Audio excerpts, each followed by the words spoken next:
Hi everyone, this is Yebin Sheh from Evika. അങ്ങനെ നമ്മുടെ iOS 18.1-ന്റെ beta 6 ഇപ്പോൾ apple release ചെയ്യുന്നുണ്ട്. ഇത് ഏകദേശം വന്നിരിക്കുന്നത് 650.2 MB-ലാണ് എൻ്റെ iPhone 11 വന്നിരിക്കുന്നത്. മിക്കവാറും എല്ലാ ഡിവൈസിലും അണ്ടർ 1 GB-യിലായിരിക്കും ഈ ഒരു അപ്ഡേഷൻ വന്നിരിക്കുന്നത്. അതോടൊപ്പം തന്നെ ആപ്പിൾ കുറേയധികം പുതിയ ബീറ്റാസ് റിലീസ് ചെയ്യുന്നുണ്ട്. വാച്ചിനും മാക്കിനും ഐപാഡിനും എല്ലാത്തിനും പുതിയ പുതിയ ബീറ്റ സോഫ്റ്റ്വെയർസ് ആപ്പിൾ റിലീസ് ചെയ്യുന്നുണ്ട്. ഈ ഒരു അപ്ഡേഷൻ മിക്കവാറും ഒരു ഫൈനലായിരിക്കും എന്നാണ് കരുതുന്നത്. ഇതിൻ്റെ ഫുൾ ഡീറ്റെയിൽസ് എന്നാണ് iOS 18.1 റിലീസ് ചെയ്യാൻ പോകുന്നത് എല്ലാ കാര്യവും നമ്മൾ അവസാനം പറയുന്നുണ്ട്. സോ വീഡിയോ എന്നാലും സ്കിപ്പ് ചെയ്യാതെ കാണുക. ഇതേപോലുള്ള പുതിയ പുതിയ കാണുകയായിട്ട് നമ്മുടെ ചാനൽ എന്തായാലും സബ്സ്ക്രൈബ് ചെയ്യുക. തുടക്കം തന്നെ നമ്മുടെ ഈ പറഞ്ഞ ബിൽ നമ്പറിൽ നിന്ന് സ്റ്റാർട്ട് ചെയ്യാം. നേരെ സെറ്റിങ്സിലേക്ക് പോവാം. അവിടെ ജനറൽ എബൌട്ട് സെക്ഷനിൽ ഇപ്പോൾ നമ്മുടെ സോഫ്റ്റ് വേർഷൻ ടാപ്പ് ചെയ്യുമ്പോൾ ഇപ്പോൾ നിങ്ങൾക്ക് ഇവിടെ കാണാൻ പറ്റും 22B5069A എന്നാണ് അവിടെ കൊടുത്തിരിക്കുന്നത്. ഈ ഒരു A ആൽഫബെറ്റർ നമ്മൾ ഏറ്റവും അടുത്ത അപ്ഡേഷൻ്റെ എത്തി എന്നാണ് കാണിക്കുന്നത്. അതോടൊപ്പം തന്നെ ഈ ഒരു അപ്ഡേഷൻ നമുക്ക് മോഡേൺ ഫേംവെയറിൻ്റെ അപ്ഡേഷൻ വന്നിട്ടുണ്ട്. അതുകൊണ്ട് തന്നെ ടെക്നിക്കലായ എന്തെങ്കിലും ഇഷ്യൂസ് ഉണ്ടെങ്കിൽ അത് കുറയാനും ഈ ഒരു അപ്ഡേഷൻ നമ്മളെ ഹെൽപ്പ് ചെയ്യും. ഏറ്റവും ആദ്യം ചേഞ്ചസ് എന്ന് പറഞ്ഞാൽ നമ്മുടെ കൺട്രോൾ സെൻറ്ററിലാണ്. കൺട്രോൾ സെൻറ്ററിൽ ജസ്റ്റ് ഒന്ന് ഹോൾഡ് ചെയ്യുക. ഇവിടെ പുതിയ കൺട്രോൾ ആഡ് ചെയ്യുന്ന നേരം താഴത്തേക്ക് സ്ക്രോൾ ഡൗൺ ചെയ്യുമ്പോൾ ഇവിടെ നമുക്ക് പുതുതായിട്ട് സെപ്പറേറ്റ് ആയിട്ട് നമുക്ക് എയർ ഡ്രോപ്പിൻ്റെ ഓപ്ഷൻ വന്നിരിക്കുന്നത് നിങ്ങൾക്ക് കാണാൻ പറ്റും. ഇത്രയും നാൾ നമുക്ക് ഈ ഒരു പ്ലാറ്ററിൽ എടുത്താൽ മാത്രമായിരുന്നു എയർ ഡ്രോപ്പ് ഓപ്ഷൻ ലഭിക്കാറുള്ളൂ. പക്ഷേ ഇപ്പോൾ നമുക്ക് ഡെഡിക്കേറ്റ് ആയിട്ട് എയർ ഡ്രോപ്പിൻ്റെ ഓപ്ഷൻ വന്നിട്ടുണ്ട്. ആൻഡ് നമുക്ക് സാറ്റലൈറ്റിൻ്റെയും ഇതേപോലെ സെപ്പറേറ്റ് ഓപ്ഷൻ വന്നിട്ടുണ്ട്. പക്ഷേ അൺഫോർച്യുനേറ്റ്ലി ഇന്ത്യയിൽ സാറ്റലൈറ്റ് ഓപ്ഷൻ അവൈലബിൾ അല്ലാത്തതുകൊണ്ടാണ് ഇവിടെ ആ ഓപ്ഷൻ കാണിക്കാത്തത്. ജസ്റ്റ് എയർ ഡ്രോപ്പ് സെലക്ട് ചെയ്യാം. നമുക്ക് ഡ്രാഗ് ആൻഡ് ഡ്രോപ്പ് ചെയ്ത് അല്ലെങ്കിൽ ഡ്രാഗ് ആൻഡ് സ്വൈപ്പ് ചെയ്ത് നമുക്ക് വലുതാക്കാം. ഇവിടെ ഞാൻ ഈ ഒരു ഓപ്ഷൻ സെലക്ട് ചെയ്തു. ക്ലിക്ക് ചെയ്യുമ്പോൾ നമ്മൾക്ക് ഈ ഒരു ഓപ്ഷൻസ് ഈസി ഓഫ് ആക്സസിൽ ലഭിക്കുന്നുണ്ട്. അതോടൊപ്പം തന്നെ ജസ്റ്റ് ഹോൾഡ് ചെയ്ത് പിടിക്കാം. കുറച്ചധികം പുതിയ ഓപ്ഷൻസും ആപ്പിൾ ആഡ് ചെയ്തിട്ടുണ്ട്. താഴത്തേക്ക് പോകുമ്പോൾ ഇപ്പോൾ തേർഡ് പാർട്ടി ആപ്ലിക്കേഷൻസിലും ഈ ഒരു കൺട്രോൾ സെൻറ്റർ വന്നിട്ടുണ്ട്. എൻ്റെ ഹായ് കോഫി എന്ന് പറഞ്ഞാൽ ആ ഒരു കഫേൻ ലോഗ് ചെയ്യുന്ന ആ ഒരു ഓപ്ഷനും കൺട്രോൾ സെൻറ്ററിൽ വന്നിട്ടുണ്ട്. താഴത്തേക്ക് നോക്കുമ്പോൾ മെഷേഴ്സിലും 2 പുതിയ ഓപ്ഷൻസും വന്നിട്ടുണ്ട്. മെഷറും ലെവലും എനിക്ക് ഇവിടെ കൺട്രോൾ സെൻറ്ററിൽ ആക്സസ് ചെയ്യാം. ലെവൽ സെലക്ട് ചെയ്യുകയാണെങ്കിൽ എനിക്ക് ഇവിടെ ഈസി ഓഫ് ആക്സസിൽ അതെടുക്കാം. ജസ്റ്റ് ഞാൻ ലെവലിൽ ക്ലിക്ക് ചെയ്യണം.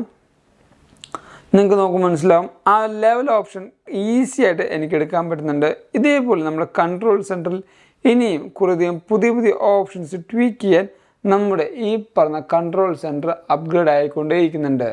അടുത്ത വന്നിരുന്ന മാറ്റം നമ്മുടെ ഫോൺ ആപ്ലിക്കേഷനാണ്. ഫോൺ ആപ്ലിക്കേഷനിൽ ഞാൻ ഡ്യുവൽ സിം യൂസ് ചെയ്യാറില്ല. പക്ഷേ ഡ്യുവൽ സിം യൂസ് ചെയ്യുന്ന കൂട്ടുകാർക്ക് ഇനി മുതൽ നമ്പേഴ്സ് ടൈപ്പ് ചെയ്യുമ്പോൾ ഇവിടെയായിട്ട് ഒരു ഓപ്ഷൻ P എന്ന് പറഞ്ഞ പ്രൈമറി ലൈനും സെക്കൻഡറി ലൈനും ഒരു ക്ലീൻ ആൻഡ് നീറ്റ് ആയിട്ടുള്ള ഓപ്ഷൻ വന്നിട്ടുണ്ട്. ഇത്ര നാൾ നമുക്ക് ഇവിടെ സെൻട്രലായിട്ടായിരുന്നു ആ ഒരു ഓപ്ഷൻ വന്നിരുന്നത്.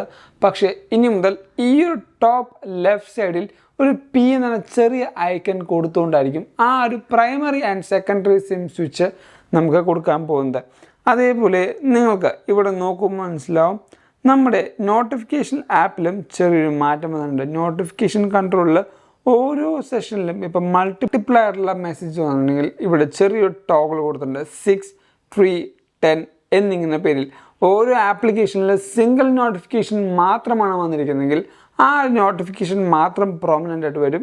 പക്ഷേ മൾട്ടിപ്പിൾ അല്ലെങ്കിൽ ഗ്രൂപ്പ് മെസ്സേജസ് നമുക്ക് ഇവിടെ ഇങ്ങനെ ചെറിയൊരു നമ്പേഴ്സ് കൊടുത്ത് എത്ര നമ്പേഴ്സ് അല്ലെങ്കിൽ എത്ര നോട്ടിഫിക്കേഷൻ ഇതിന് ബിഹൈൻഡ് ആയിട്ടുണ്ടെന്ന് കറക്റ്റായിട്ട് ആപ്പിൾ കൊടുത്തിട്ടുണ്ട്. ഈ ഓരോ സ്റ്റെപ്പുകളും ആപ്പിൾ ഇൻ്റലിജൻസിൻ്റെയും ആ ഒരു ട്വീക്കിങ്ങും കൂടെ തന്നെയാണ് ആപ്പിൾ ഈ ഒരു ഓപ്ഷൻ കൊടുത്തിരിക്കുന്നത്. നിങ്ങൾക്ക് ഇവിടെ നോക്കുമ്പോൾ മനസ്സിലാവും ഞാൻ ഇൻസ്റ്റാഗ്രാമിൽ ഓരോ പുതിയ അപ്ഡേഷൻസും കറക്റ്റായിട്ട് ആഡ് ചെയ്യുന്നുണ്ട്. ഇതേപോലെ അപ്ഡേഷൻ റിലീസ് ചെയ്യുമ്പോൾ തന്നെ നിങ്ങൾക്ക് അറിയാനായിട്ട് നമ്മുടെ ഇൻസ്റ്റാഗ്രാം പേജ് ജസ്റ്റ് ഒന്ന് ഫോളോ ചെയ്താൽ മതി. നേരത്തെ ഞാൻ പറഞ്ഞായിരുന്നു സാറ്റലൈറ്റിൻ്റെ മൊഡ്യൂൾ വന്നിട്ടുണ്ട്. ഇന്ത്യയിൽ നമുക്കില്ലെങ്കിലും ബാക്കി എല്ലാ അവൈലബിൾ ആയുള്ള കൺട്രീസിലും ഈ ഒരു ഓപ്ഷൻ ആക്സസ് ചെയ്യാനും ഈസി ആയിട്ട് നമുക്ക് സാറ്റലൈറ്റ് അല്ലെങ്കിൽ എമർജൻസി ആയിട്ട് ഏതെങ്കിലും ലൈഫ് ത്രെട്ടനിങ് മൊമെൻറ്റിൽ ഈ പറഞ്ഞ സാറ്റലൈറ്റ് ആയിട്ട് എമർജൻസി സർവീസ് നമുക്ക് കമ്മ്യൂണിക്കേറ്റ് ചെയ്യാനും പറ്റുന്നതാണ്. അടുത്ത വന്ന മാറ്റം നമ്മുടെ സെറ്റിങ്സ് ആപ്പിലാണ്. നേരെ നമ്മുടെ സെറ്റിങ്സ് ആപ്പ് എടുക്കാം.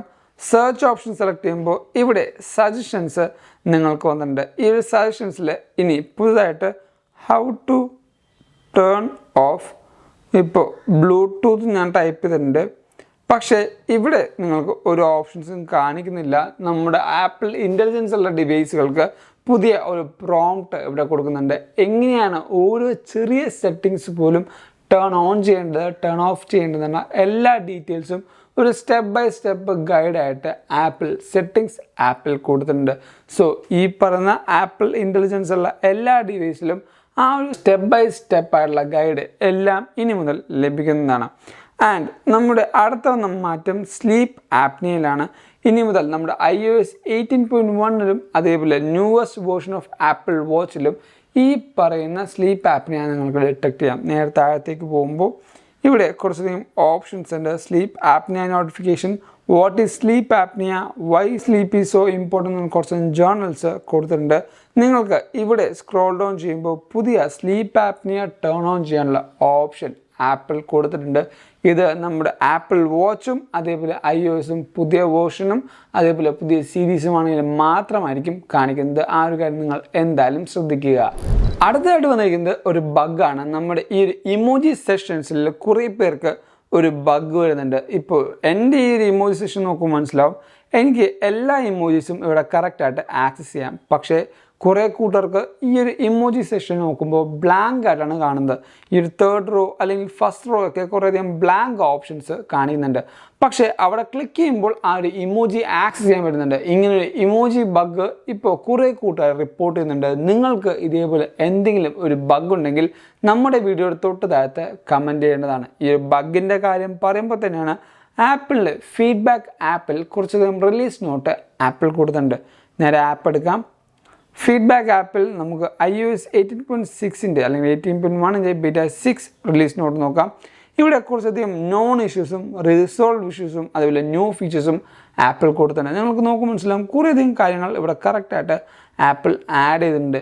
ഇതിൽ കൊടുക്കാത്ത എന്തെങ്കിലും ബഗ്ഗോ പ്രശ്നങ്ങളോ നിങ്ങളുടെ ഫോണുണ്ടെങ്കിൽ ആപ്പിളിന് ഡയറക്റ്റായിട്ട് ഈ പറഞ്ഞ ഫീഡ്ബാക്ക് ആപ്പിലൂടെ നിങ്ങൾക്ക് മെസ്സേജ് ചെയ്യാം. ഒരു സ്ക്രീൻഷോട്ടോ സ്ക്രീൻ റെക്കോർഡോ അറ്റാച്ച് ചെയ്ത് ആപ്പിളിന് അയച്ചു കൊടുക്കാവുന്നതാണ്. ഇതേപോലെ നിങ്ങൾ അയച്ചിരിക്കുന്ന ഓരോ പ്രശ്നങ്ങളും ആപ്പിൾ വരുന്ന അപ്ഡേഷനിൽ റിസോൾവ് ചെയ്യാനായിട്ട് നോക്കാറുണ്ട്. അതുകൊണ്ട് തന്നെ ഈ പറഞ്ഞ ഫീഡ്ബാക്ക് ആപ്പ് മാക്സിമം നിങ്ങളൊരു ബീറ്റ ടെസ്റ്റർ ആണെങ്കിൽ യൂസ് ചെയ്യാൻ നോക്കുക. ഈ ഒരു ബഗ്ഗിൻ്റെ കാര്യങ്ങളൊക്കെ പറഞ്ഞു കഴിയുമ്പോഴാണ് iOS 18.1 എന്നാണ് ഒഫീഷ്യലി റിലീസ് ചെയ്യുന്നുള്ള ആ ഡൗട്ട് വരുന്നത്. നേരെ നമ്മുടെ കലണ്ടർ ആപ്പ് എടുക്കാം. മാർക്ക് ഗർമൻ്റെ റിപ്പോർട്ട് അനുസരിച്ച് 28-നായിരിക്കും ഈ പറഞ്ഞ iOS 18.1 ഒഫീഷ്യലി റിലീസ് ചെയ്യാൻ പോകുന്നത്. പക്ഷേ അവിടെ നിങ്ങൾ നോക്കേണ്ട ഒരു കാര്യം, ഇനി 2 വീക്ക് ടൈമാണ് ഈ പറഞ്ഞ ഒഫീഷ്യൽ അപ്ഡേറ്റിന് ഇടയ്ക്കുള്ളത്. ആപ്പിൾ അത്രയും സ്പേസ് മിക്കവാറും ജനറലി വിടാറില്ല. അതുകൊണ്ട് തന്നെ ഇനി നമ്മുടെ ഈ പറഞ്ഞ iOS 18.1 ബീറ്റ 7 റിലീസ് ആകുമോ എന്ന് ചോദിച്ചാൽ അവിടെയാണ് നമുക്ക് ചെറിയൊരു കൺഫ്യൂഷൻ വന്നിരിക്കുന്നത്. ഈ ഒരു അപ്ഡേഷൻ്റെ ബിൽ നമ്പർ ഞാൻ പറഞ്ഞായിരുന്നു, അവസാന ലെറ്റർ A ആണ്. അതുകൊണ്ട് തന്നെ അടുത്തൊരു അപ്ഡേഷൻ മിക്കവാറും RC റിലീസായിരിക്കും വരാൻ പോകുന്നത്.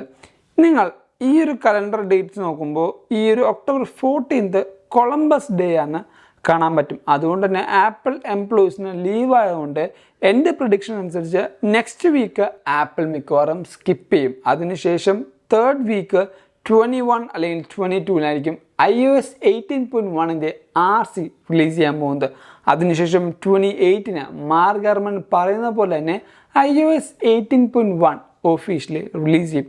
ഈ ഒരു കാര്യം പ്രഡിക്ഷൻ മാത്രമാണ്. Maybe next week release ചെയ്ത് 2 വീക്കും RC റൺ ചെയ്യാനും ഒരു പ്രോബിലിറ്റി ഓഫ് ചാൻസ് ഉണ്ട്. പക്ഷേ ഞാൻ പറയുന്നത് കൂടുതലും ഈ പറഞ്ഞ നെക്സ്റ്റ് വീക്ക് ആപ്പിൾ സ്കിപ്പ് ചെയ്യും എന്നാണ് എൻ്റെ പ്രതീക്ഷ. ആൻഡ് ഈ പറഞ്ഞ ഡിവൈസിൽ എൻ്റെ പെർഫോമൻസ് നോക്കുകയാണെങ്കിൽ എനിക്ക് എല്ലാം ഓക്കെ ആയിട്ടാണ് ഫീൽ ചെയ്യുന്നത്. അത്രയും പെർഫോമൻസ് ബെറ്റർ അല്ല, പക്ഷേ എനിക്ക് ഓക്കെയാണ്. വലിയ ഇഷ്യൂസോ അതേപോലെ വലിയ ഹാങ്ങോ കാര്യങ്ങളോ ഫീൽ ചെയ്യുന്നില്ല. ഈ ഒരു അപ്ഡേഷൻ എനിക്ക് സ്മൂത്തായിട്ട് തന്നെയാണ് എല്ലാ പെർഫോമൻസും കാര്യങ്ങളും ആക്സസ് ചെയ്യാൻ പറ്റുന്നത്. ഇനി തേർമൽ ഇഷ്യൂൻ്റെ കാര്യം പറയുകയാണെങ്കിൽ ഇത്രയും നേരം ഞാൻ എൻ്റെ ഫോൺ യൂസ് ചെയ്തിട്ടും വലുതായിട്ട് ഒരു ചൂടോ കാര്യങ്ങളോ ഫീൽ ചെയ്യുന്നില്ല. നോർമൽ ഒരു ടെമ്പറേച്ചർ തന്നെയാണ് എൻ്റെ ഈ ഒരു ഡിവൈസിന് എനിക്ക് ഫീൽ ചെയ്യുന്നത്. സോ ഇതൊക്കെ നമ്മുടെ iOS 18.1 ബീറ്റ 6ലെ ഇനീഷ്യൽ ഇംപ്രഷൻ എന്ന് പറയുന്നത്. ഈ ഒരു വീഡിയോ നിങ്ങൾക്ക് എന്തായാലും ഇഷ്ടപ്പെട്ടു, അതേപോലെ ഹെൽപ്ഫുൾ ആണെന്ന് വരുന്നു. അതുകൊണ്ട് തന്നെ ഈ വീഡിയോ ഇപ്പോൾ തന്നെ ലൈക്ക് ചെയ്യുക, എല്ലാ കൂട്ടുകാർക്കും ഈ ഒരു വീഡിയോ ഷെയർ ചെയ്ത് കൊടുക്കുക. ആൻഡ് ഇതേപോലുള്ള കിടിലം കാര്യങ്ങൾ അറിയാനായിട്ട് നമ്മുടെ ചാനൽ എന്തായാലും സബ്സ്ക്രൈബ് ചെയ്യുക. ഇൻസ്റ്റാഗ്രാമിൽ കൂടെയും ഫേസ്ബുക്കിൽ കൂടെയും നമ്മൾ ഫോളോ ചെയ്യാം. ലിങ്ക് ഞാൻ നമ്മുടെ ഡിസ്ക്രിപ്ഷൻ ബോക്സിൽ കൊടുക്കുന്നുണ്ട്. And thank you so much for watching this video. This is Vibin Sevia signing from Evika.